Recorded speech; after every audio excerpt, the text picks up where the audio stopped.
So that brings us to workplace discrimination. How does much of um,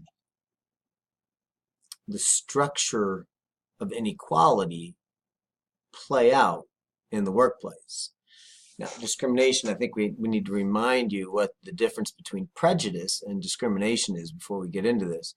Prejudice is having an idea, a belief about something. Discrimination is actually taking that prejudice idea and turning it into action. So in this particular case, when we treat people who are similar in different ways, women, racial and ethnic minorities, compared to the dominant white male, we treat them differently in the workplace, or when we treat people who are different in similar ways. Great way of thinking about this is failing to provide for facilities for physically disabled folks. We are treating them as if they're able-bodied people when they're actually not. So this is a form of discrimination as well. This is actions. It's not just beliefs. It's taking those beliefs and putting them into play.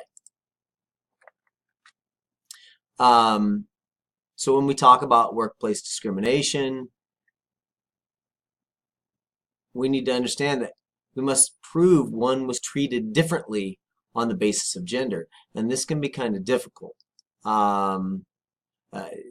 We really need to focus in on they were specifically treated differently because of their gender, not their age, not their race, not their ethnicity, not their religious background, but gender. And this creates the need for an intermediate scrutiny. So this intermediate scrutiny is a standard established by the Supreme Court, which states that discrimination on the basis of gender is permissible, but only under the most exceptional of circumstances. The basis for the discrimination may not rely on any stereotypic ideas about the differences between men and women, and there must be a bona fide occupational qualification. That is, the discrimination must be based on some occupational requirement that either only men or only women could meet. In federal cases, discrimination must also be substantially related to an important government interest. That is, it must serve some larger goal of the government.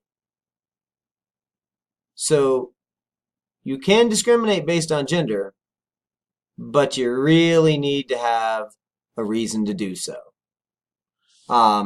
We also know, in reference to workplace discrimination, almost all of the lawsuits that are brought into this arena come from women bringing cases against all male workplaces or workplaces dominated by men. So as women gain more power under the law, women are more likely, even though still unlikely, but they're more likely to bring suits against those that are creating the discrimination, those that are creating the environments that ultimately keep them from advancing. There was an interesting example in the textbook where a woman from TWA was asked during her interview her marital status, her plans regarding pregnancy, her relationship with another TWA employee, the number of children she had, whether they were legitimate, and her child care arrangements. In fact, that was all she was asked at her interview. Needless to say, she was not hired. And ultimately, the courts found that she had been treated differently based on gender and thus had been discriminated against. So we can imagine that the interviewers asking male applicants questions would never ask those questions to a male applicant. And the fact that the interviewing team asked those questions gives you an insight into the type of work situation you might find yourself in.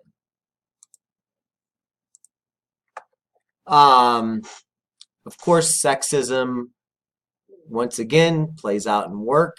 Outright discrimination is very hard to justify, and in these days, it's much less acceptable, whether you're reprimanded by your superiors or you're socially corralled by your peers. This idea of outright discrimination is much less prevalent than it was 20 years ago, 50 years ago, and 100 years ago. But in reality, we have far more subtle and pervasive mechanisms that maintain gender inequality. And they are sex segregation, wage inequality, the glass ceiling, and of course, sexual harassment. So when it comes to sex segregation, we're referring to the concentration of women and men into different occupations, industries, jobs, and levels of those jobs within those industries.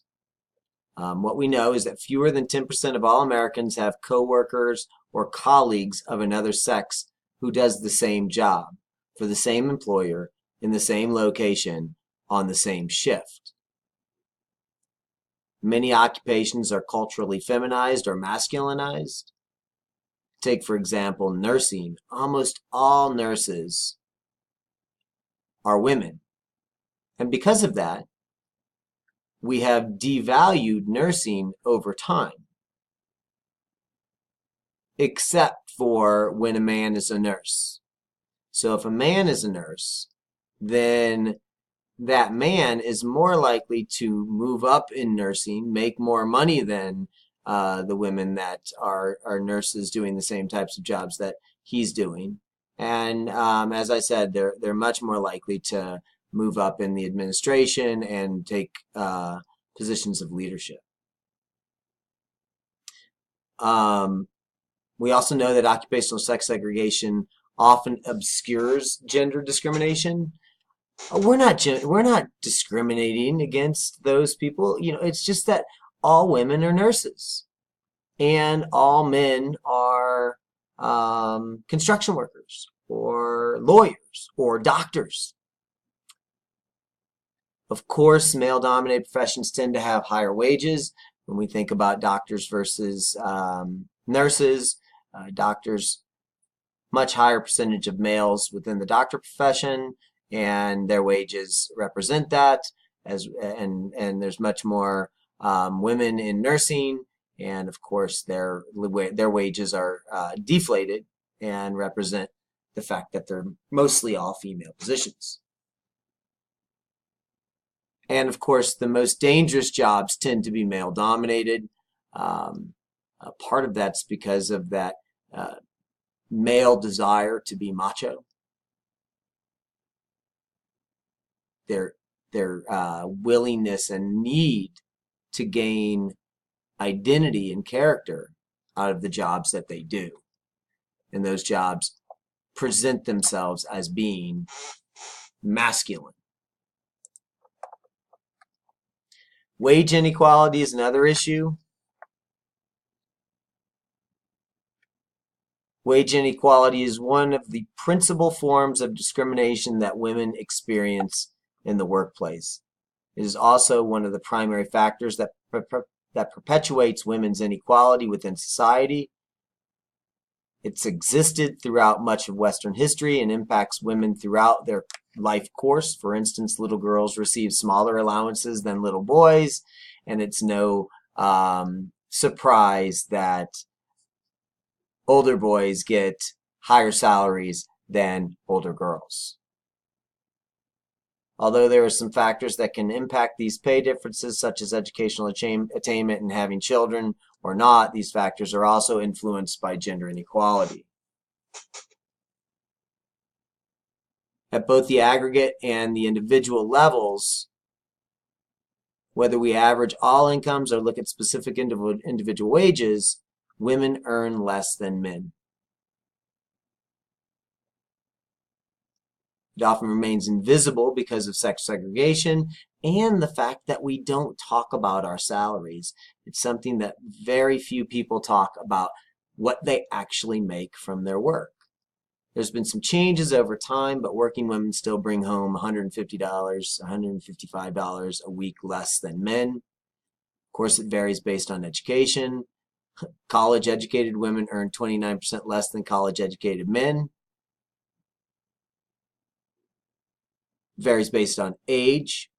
Younger women tend to make more than older women, but that's leveling out as time goes on as well, for the worse. And women face a double bind in achieving equality.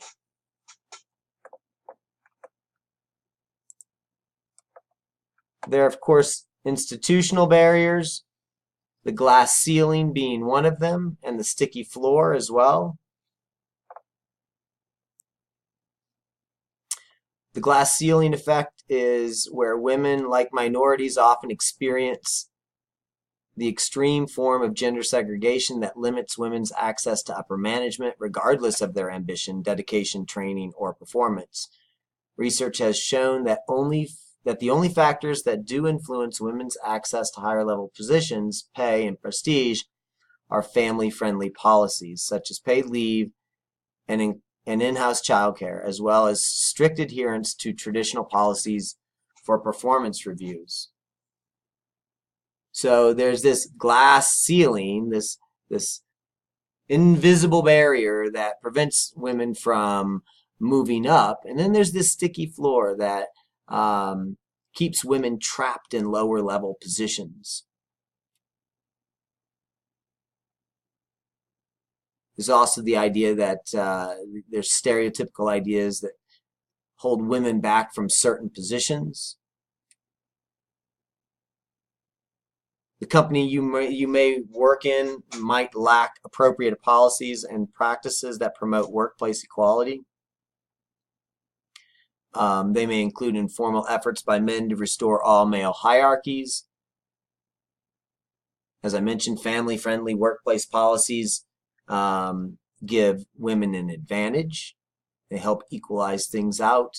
Of course, the 1991 Civil Rights Act also codified many of these policies and essentially established a right and a wrong when it comes to how much we pay and how we value women's work.